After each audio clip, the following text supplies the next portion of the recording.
Hi, welcome to week 22. Here we are. Gemini in your birth chart, in my birth chart, the placements dealing with, I'll get the tarot cards going for that for a bit. I think I've even been tweaking that process a little bit. I'm forgetting my phone, but maybe that's for the best. There's a lot on it. A few books out that I'll get to in a minute. I found the book that my relatives gave me when I was a child, the missionaries, from the Sudan Interior Mission material. And of course it's about a set of twins, because that is totally in keeping with whatever God is sending me for the month of Gemini, the month of what I also have been digging into just to see how well the penthouse environment suits, how correct that is as a Gemini habitat. But yes, so I found this in my stuff, not exactly even where I expected to find it, but that goes to show. And so what I've been doing, I've been taking photos of the illustrations inside, and absolutely it mentions the house of people, and I know that they were from their own material, that they were targeting the Yoruba and the Hausa for conversions. And no matter how much I love Jesus and still follow, there's no way he would do what they've been doing. This is all to do with multinationals. They go in ahead of the multinationals, and they used children. Like, literature like this to me is just heinous, because it targets the children to get at the adults through the children. Yes, so very happy that I still have that as evidence to work with. The relatives that gave this to me are in town right now.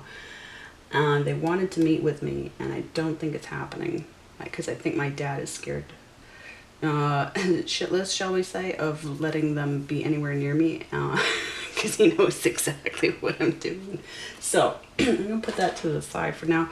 Another thing, my son last month got me onto he brings things into my life that are completely on point with all of this, and he's not even on board with this, but he's on his own, like, our paths, because of our Neptune situation. And I follow him. I'm pretty sure, like, he's led me to understanding so much about God through Japan, through the Japanese, because that's been where he's been pulled. But he wanted me to watch this with him because he had strong feelings about it. Jacob's Ladder. I looked up, once I was watching it, it's not even necessarily a film I was brought into myself. Now, there's a reason I'm getting into this, but this overlaps Libra with Gemini again. But Bruce Joel Rubin, looked into him, because once I was watching it, I was like, I need to study this in terms of, I need to learn from this film how it was made, because it either came to the guy in a lucid dream, or there was a tremendous amount of prep work, the way he's able to communicate things so psychically and fluidly, and at the same time in a straight line, yes? And keep the tone exactly where it needs to be, and authentic to basically paranormal and drug-induced situations. And it's true, everything that they maintain in the movie, whether or not you've watched it, but it got panned for the truth that it was saying about what the CIA did to soldiers in them, not to mention Korea. But definitely I've got all the paperwork on, so to speak, on what was done through MKUltra. So we watched that. So I was like, afterwards, I was like, my God, like, whatever he did, this either came to him through a lucid dream or a tremendous amount of prep work. And you go to the Wikipedia page, and it starts, there's never been so much details on a film as there is on this particular film. And it started in a lucid dream, and he finished it with a tremendous amount of prep. Like, they start writing up everything that I said by just watching it, going, holy shit. So they said you have to read the screenplay in order to appreciate it enough. So I was like, okay, well, we need a copy of the screenplay. So my kid ordered that for me. Well, for us. We'll go through it together. And when looking him up, this is how things go. He was mentored by a Jewish guy who learned from Maharishis. for years, and he was also in fabric sales. His economic break in life, coming from poverty in New York, was to start up in a textile industry, and then his boss funded his education, you know, in textile engineering, and then he brought in together. He did the wonderful thing of opening up Asian arts store, you know, what I want to say, imports, yes. And he married that with his work. Where's a photo of him? But he was mentor to this guy for a while, or this guy attended one of his schools for a while. They killed him off young. Here he is. He was in his 40s and he died in a plane crash. The other 3 people in the plane crash survived. He did not.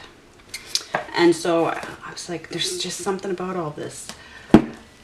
Come full circle, because in Bruce also wrote Ghost. Okay. Now Ghost, Sloan Bella was channeling Patrick Swayze, and it hit me, and it was Patrick coming through Sloan that got me to start telling her about what I'd experienced around the death of her son the month previous, last year, Keith. And so I started digging and doing the evidence work for her there, and that's where I really turned the corner in playing my part in that. But you go through his filmography, Bruce as well as Ghost, and he actually wrote Stuart Little 2, which is the very first film I ever took my son to in the theater.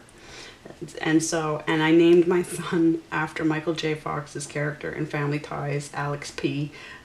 Keaton. And of course, Michael J. Fox is the voice of Stuart Little. So, can't make this shit up. Cannot make this shit up. And Rudy just arrived at the door. He knocked at the door. The delivery guy knocked at the door right in the middle of a little family brunch thing, right while we were talking about psychic stuff, although we often are. But then came the knock at the door, and it was Rudy. Yes? So these books always arrive. Tarot cards always arrive at unique times. Books arrive at unique times.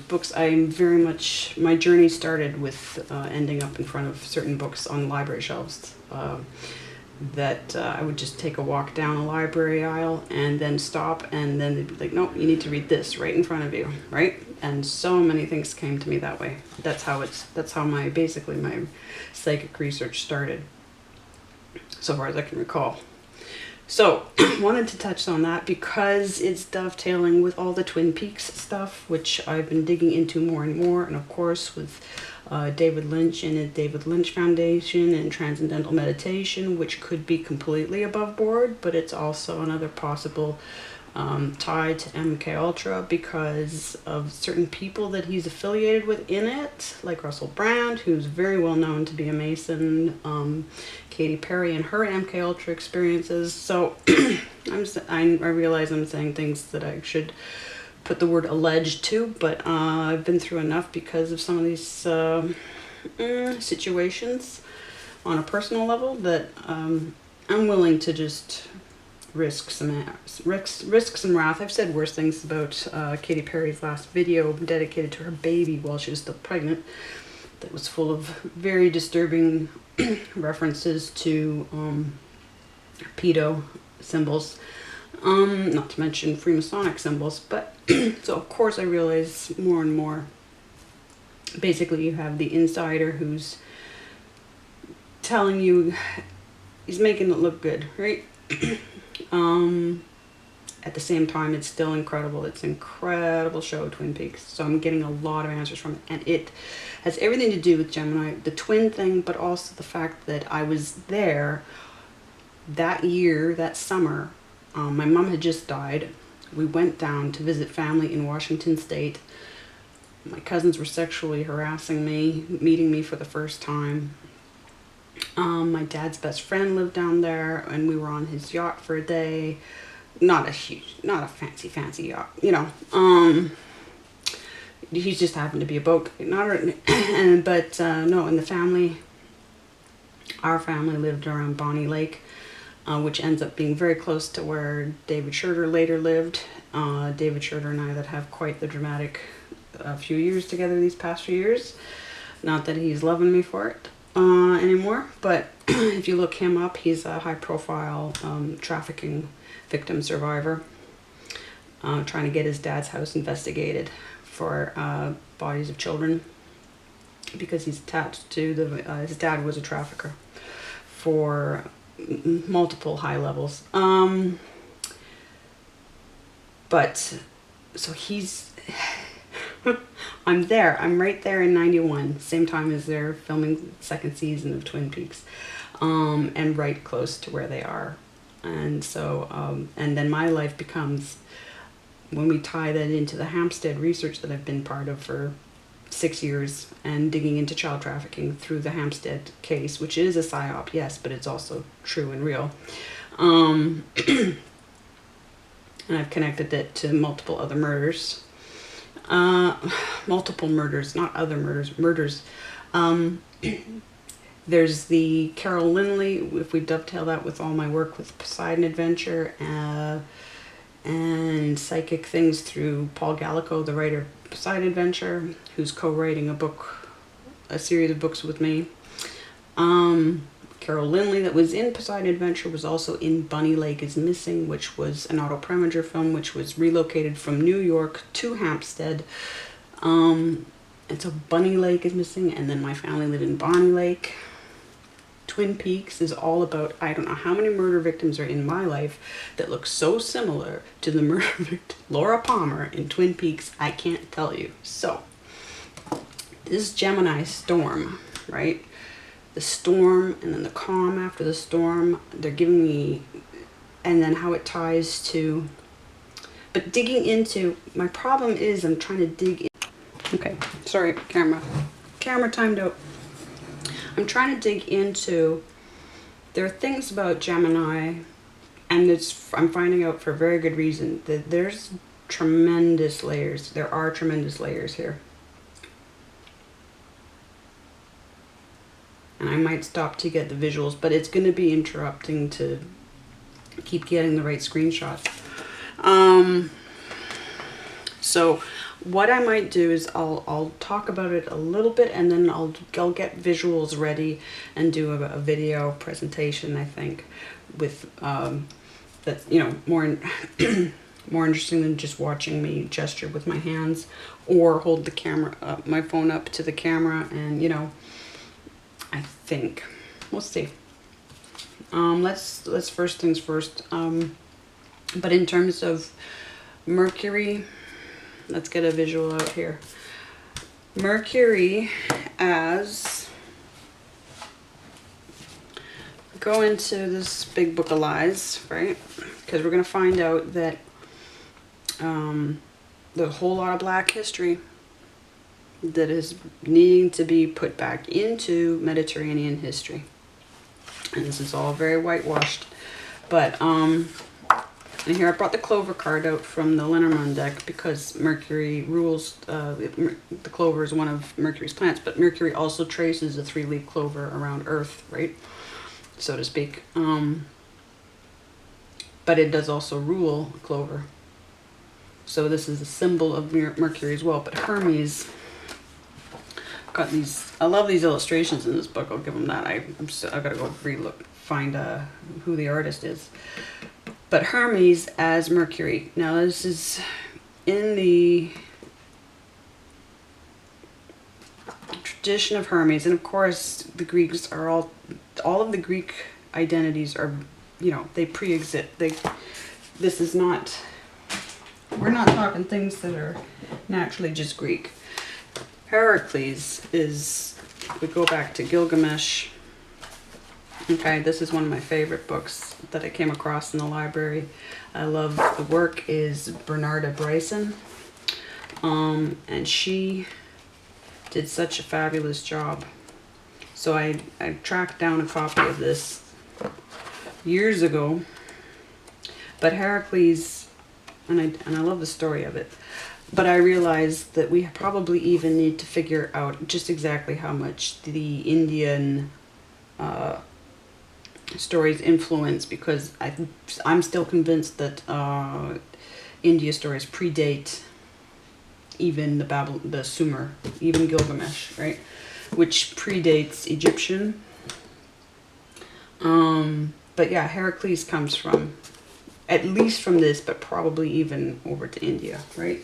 So we've got that digging to do in terms of understanding this Mercury, this Hermes, this this essence of this planet, according to, this is where we get into the idea of, like, even though we know, and I'll get into the birth chart in a second, even though we know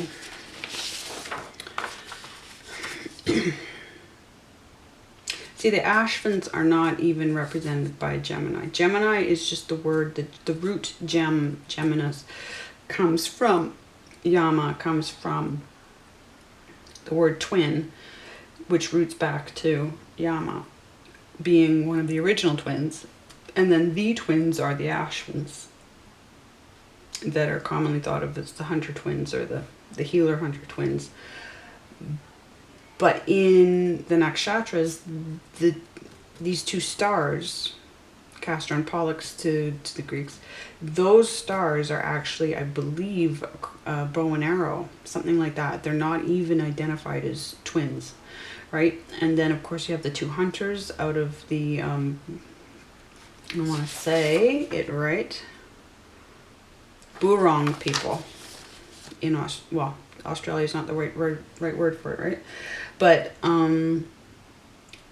so the problem is accepting, like, working within the Western concept of twins, this twin energy. And then we get into, like, the horrific twin, the twin things with Mangala, the twin towers. Like, there are so many twin towers in the world. So what the hell is with twin towers? What is, and then, of course, phallic architecture, right? I got into phallic architecture. And the fact that Hermes, Mercury, is represented in Greek and Roman by phallic architecture, by phallic symbols, this is the whole point. This is phallic, because this is symbolically what they're getting at. So the phallic energy, does it translate to female sex energy and potency? Why? I'm not sure. It's looking more and more. There are allusions to homosexual tendencies in Mercury rather than hermaphrodite. I realize that because Mercury can often be taken as, more than just one sex, but there are, the more I'm digging, the more I'm finding that it seems to be aggressively male, not necessarily in a bad way. We want to find how to harness this in the most positive way, right? It's what others have done with it, rightly or wrongly, doesn't have to be what we do with it, right? But again, so the idea of a double phallus or phallus, what is the symbolic, what is the magic of that, right? What are they harnessing? What are they doing with that? But the fact that, yeah, absolutely the penthouse ties to Gemini, absolutely the skyscraper, because it's phallic, it's completely tied to Hermes. Now, the thing about Hermes, never mind that Mercury is the communicator, Mercury is the sales, hopefully the good sales guy, okay? But he was in charge, he was the patron of, how do we put it? Wayfarers, but the travelers, commerce. Like, there's no mistaking when you have twin towers set up that has everything to do with worshiping and honoring the Hermes as the god of basically snake oil salesmen. Yeah. Tricksters, but heavily commerce based, which is such an interesting switch up on what Taurus is with the pentacles, right? And if we bring that into the mystic, then basically what we're looking at is a hidden, not necessarily just hidden, because it's there to be found, so it's not well hidden, but you do have, we need to switch the emphasis on Mercury to basically, who are you as a commercial entity? Who are you as someone who can sell themselves? And how do you want, like the Lover's card, how do you want to sell yourself? What's the healthiest, best way to market, you know, like to make a product of yourself, to brand yourself? It really just is. That's what Mercury is about. And like a precursor to Libra's diplomat. Like the rogue, like the traveling salesman, as opposed to the diplomat that's in the, you know, fairly contained within embassies, you know, or, you know, controlled environments. It's not, the diplomat doesn't travel, of course. Of course the diplomat travels, but this is like the down and dirty version. And so there's just a lot of, there really is, there's total magician energy to this, in a way that I think once we unlock that, there's not really any turning back. So this penthouse idea, this, it's so interesting to have the elevation of the penthouse versus Scorpio, like the, you know, the almost the eye, all-seeing eye from above, as opposed to Scorpio's all-seeing eye from below, right? Which makes sense, because, so there's more that I've found that I need to elaborate on or show, but basically we're coming up for, just to totally segue without segueing, to reroute, we've got the full moon coming up in Aquarius, but I'm going to say it's like an Aquarius, what did I say? It's an Aquarius Pisces, it's got Pisces energy to it as far as I'm concerned. Full moon. And we've got Uranus going retro in Aries. So what I'm doing is I'm cracking down to get my drawing business launched by next week, to harness this moon energy. It's going to be, that's why I haven't been putting readings up as much, because it just, I have to just take the time for that, or I'm going to miss, I'm going to run into some serious trouble is what I'm going to run into. And I'm not, but that's just what I have to do. But I've had excellent views of the moon the last couple of nights. It's been calling to me. It popped out in front of me.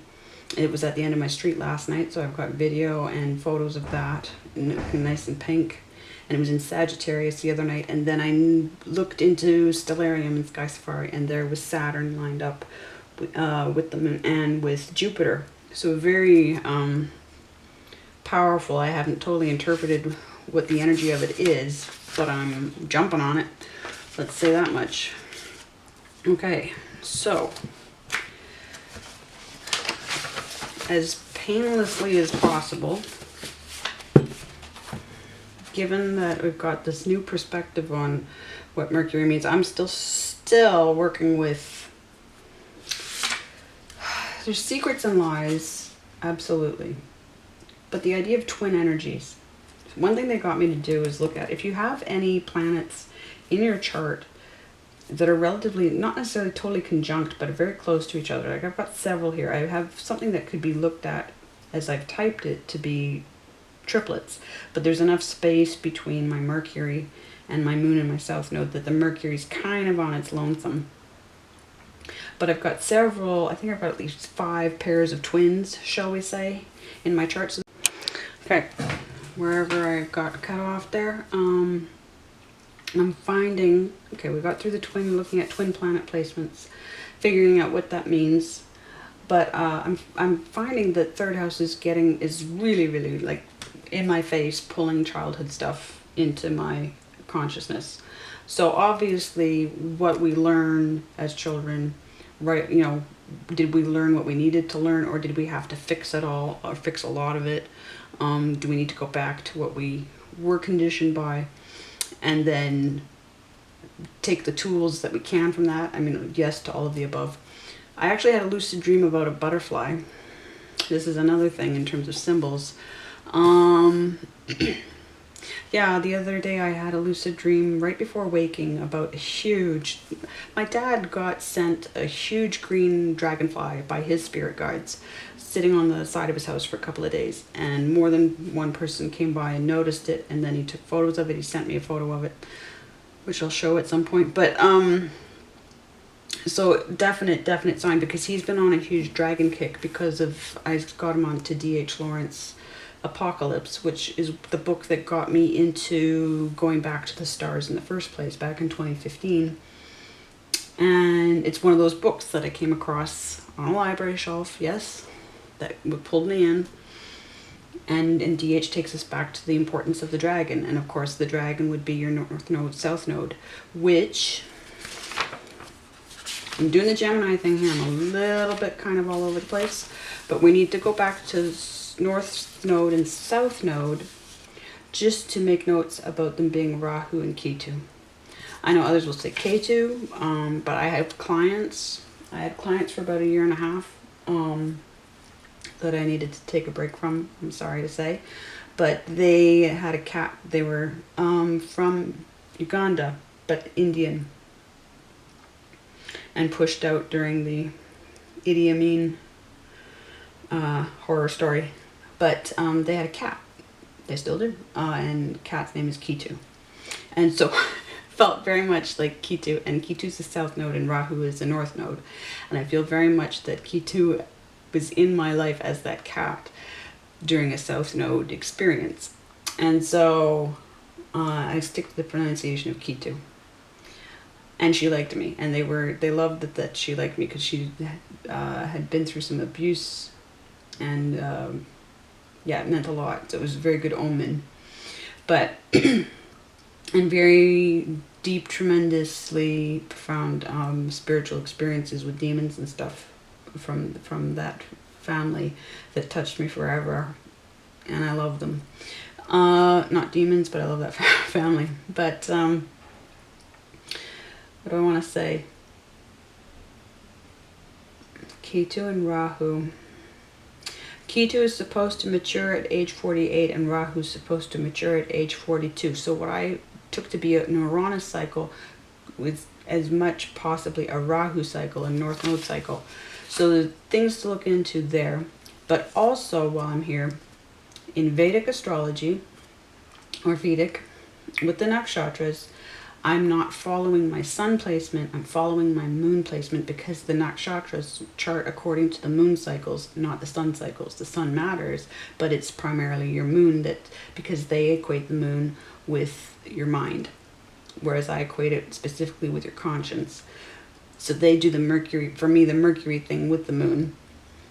And so they, because so much of your behavior is shaped by your mind, they put that ahead of, and because it's a lunar, you know, it's a lunar astrology, a method. So I follow my Aquarius moon placement in Vedic astrology, not my Aries sun placement, right? Or my Scorpio rising placement, because they're going to put the emphasis on my Aquarius moon. So if that's any help at all, and of course my placements are based on sidereal, which is where the stars, close to where the stars actually were, as opposed to tropical, which is outdated by a couple of thousand years, but still relevant to seasons, yeah? So, back to where we're at, childhood, bringing in the childhood memories, pulling in, basically I'm reevaluating anything that I haven't yet solved, and I've spent years solving, you know, what went right or wrong with education. And for me, I guess what I want to say is tremendous amount of attack energy in this house. I think this house is very much under attack. I think Gemini is very much under attack because it's all about what we know. And they don't want us to know, right? And so the dream that I had, the lucid dream of the butterfly, following by a few days seeing the dragonfly that had been sent to my dad that was green, right? So this butterfly, huge, like this big, okay? And it's perched on a ledge somewhere, and I'm walking outside and I see it and it catches my eye. It's green and blue, deep deep green. I see the green at first because I'm like, oh, like Dad's green grasshopper, green dragonfly. I'll take a picture of it for Dad, right? I pause, right, to get my phone out to take a picture of it, and then it gets up, takes the flight, comes over to me. I'm like, oh, I don't know how I feel about this because it's so huge. And it lands on me, and I'm trying to remember, I felt like it landed on my leg, but then later on it's on my arm, but it's wrapping around, like its wings are big enough to wrap around my arm, and then it bites me. I was like, I'm not happy.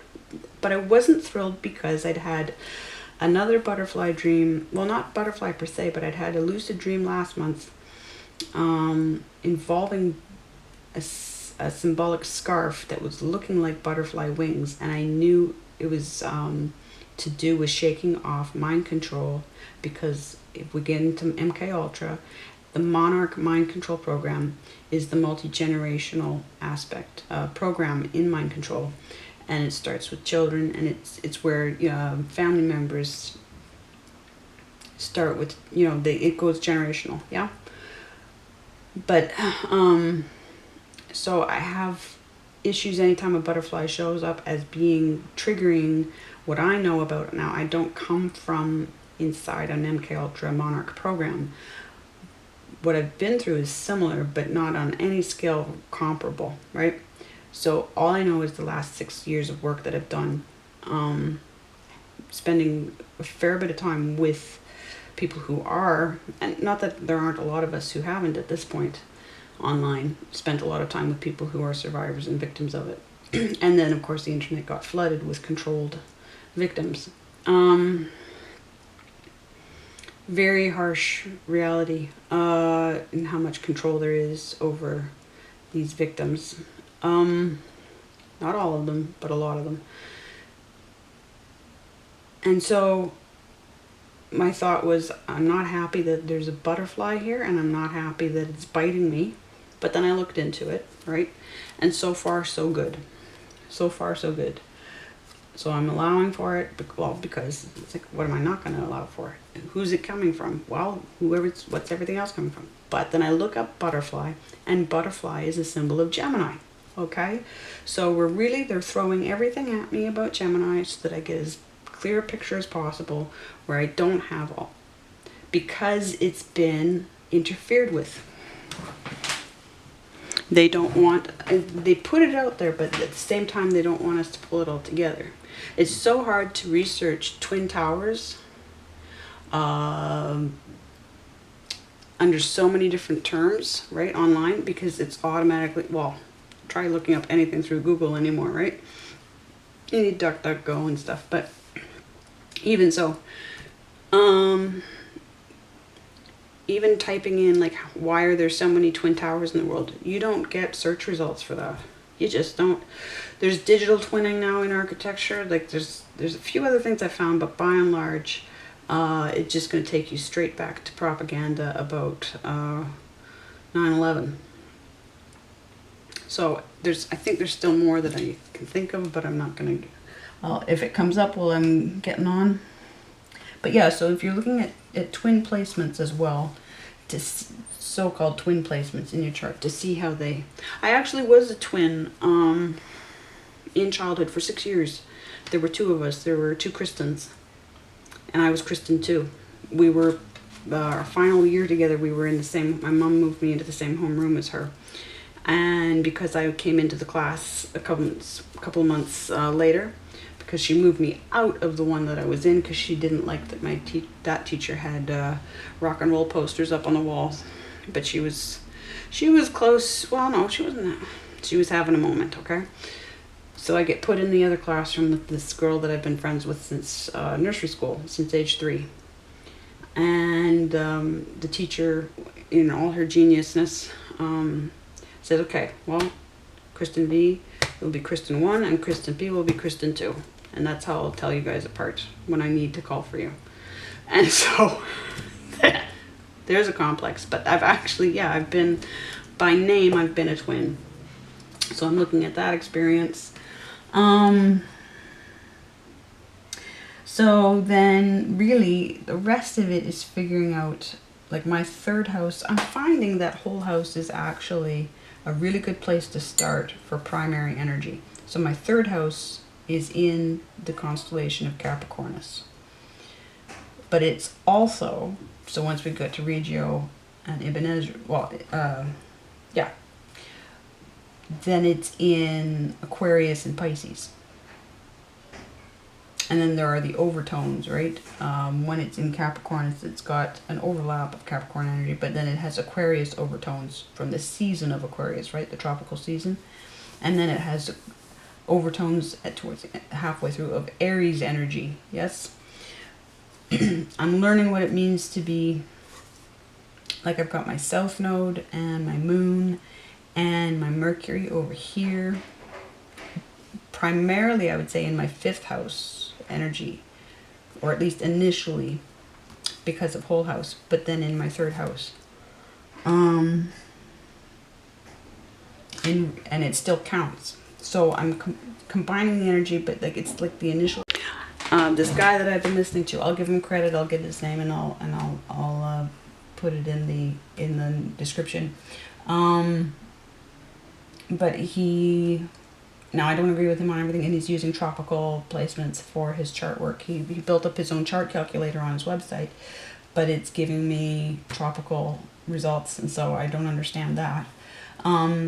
Tropical results in a custom Vedic chart. So, but if Rahu matures at age 42, the answer is 42 to life, the universe, and everything. Ketu matures at age 48, and when he says they mature, and I realize this is his interpretation of something that is bigger than him, older than him, but it means things can't come to pass in your life. They can't come to fruition until that planet matures, until that position matures in your life. And so he says Mercury matures at age 32, and I would say, well, is it 32 or 33.3 kind of thing, right? So I'm looking at what happened in my life at that point, and for sure several major things happened for me in 2010, but also 2011, so I could say both of those combined.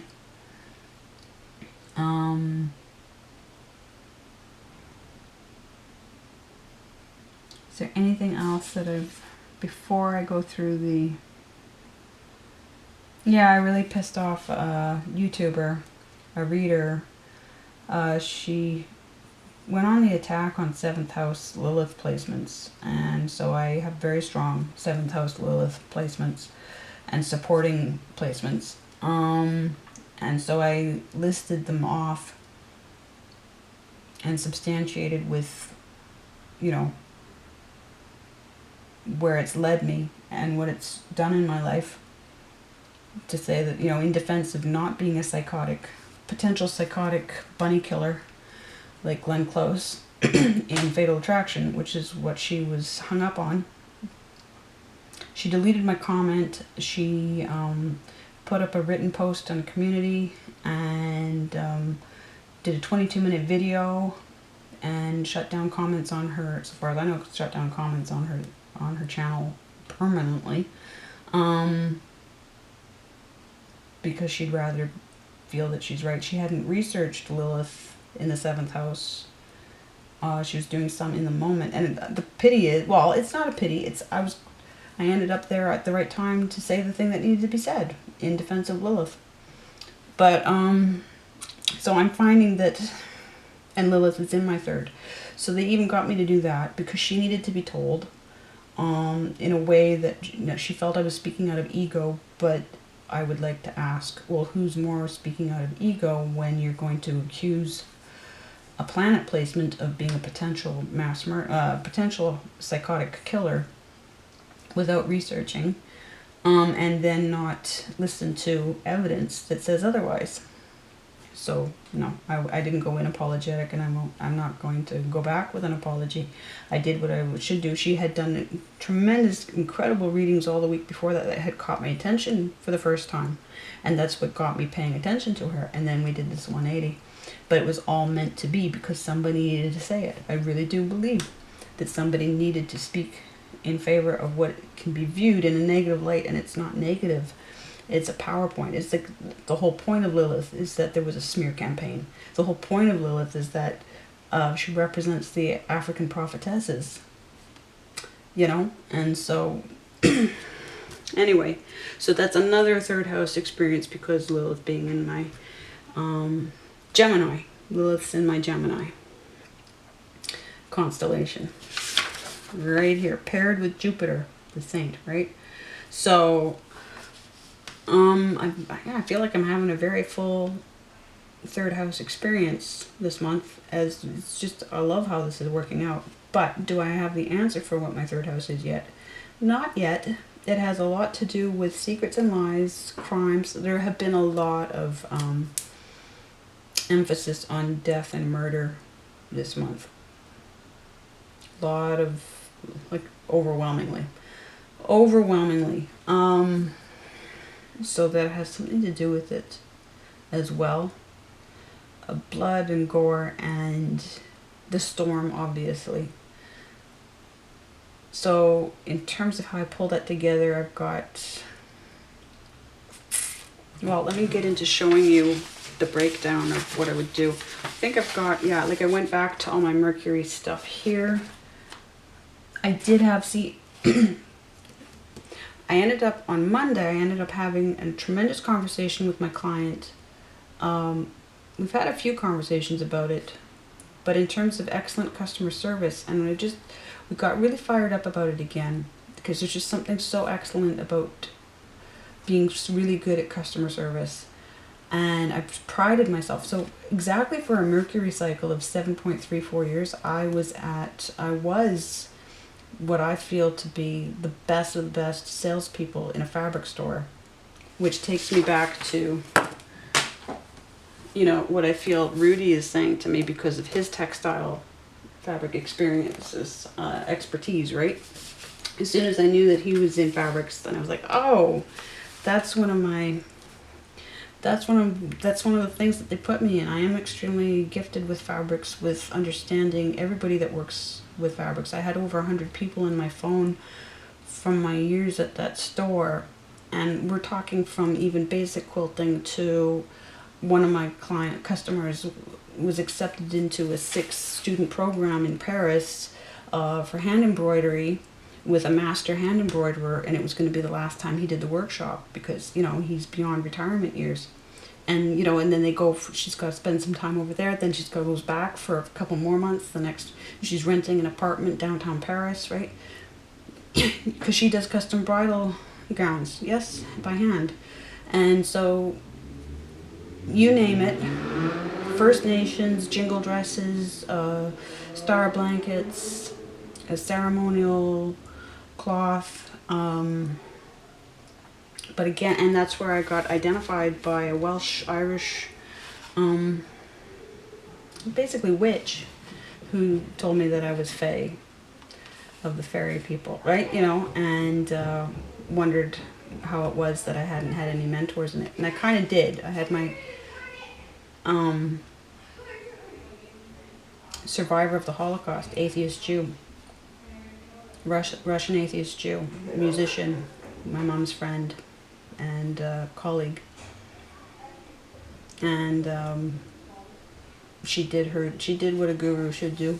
But even then she didn't have all the answers. So looking into all of that, what's it like for you? Like I just feel like this is everywhere you've been attacked in life has so much to do with this house. So much to do with this house. Okay, so in terms of tarot cards, right? Let's just see if I'm still recording here. Okay, so we're looking at, I'll start with my Mercury. Now, I've got 4 layers, right? And I've started to work them in progression from outer to inner in terms of timeline, in terms of development. Like I start at the outer and I end up at the inner. But we'll see. Time will tell. But start with an Aries aura. Now I realize this is an Aquarius card in tarot, but in astrology, first house. right? So Aries, this is my Mercury. This is the energy of my Mercury. This is a phase I go through. Then I go through a Pisces phase. The moon, right? And I actually have my moon in that house, in Pisces. Then I go through my 5th house, and I'm learning about 5th house South Node. Yeah, because my South Node is there. What it's like to have one guy wrote such a scathing blog entry about it, but it's hilarious as anything. And then I go through a Gemini lovers phase. These are the phases going through the placement of my Mercury, okay? In terms of major arcana, in terms of house energy, right? And I'll just put those, not that you can see them, but I'll put them up there so that I don't get confused. Okay, so Aries being the Page of Wands, right? So I come in with Page energy. This is like the Fool before he's gone around the wheel, right? The Fool has been around the wheel. This is, you know, Fool as a kid. But then I have a phase, I go straight from Page of Wands into Pisces, King and Queen of Cups energy, right? I mean, that's a, you know, having the want of something and then having like a tremendous amount of like all-knowingness, right? That's probably my Scorpio right there. Well, but I have a Pisces Mercury. Then my Leo, the 5th house of the Knight of Wands that bets on himself. I go through that kind of personality thing. And then I end with the Page of Swords. For me, that's Gemini. Right? These are the personality shifts, right, of my Mercury. So I'm gonna process that. Now, is that a repeating pattern? Is that a repeating loop? Is that a loop? Does my mind loop that way, my imagination, or is it a life progression? And that's what I got to figure out. Okay, so that is my Mercury. Well, specifically, those are that's the personality types, but specifically, here are the specific placements of my Mercury. Okay, when they hit the chart, I've got 2 split positions in here where it's just right in between. Okay, because you're going to have each sign or constellation can be divided into 3 decans. Yes. So first it hits the 3 of Wands. Okay, then but to me this looks like a pretty happy Mercury because it's right on in between wish fulfillment and total happiness, right? So 9 and 10 of Cups, and then the 6 and 7 of Wands, and then the 4 of Swords. Because for me, Gemini, of course, I make it cardinal. So this is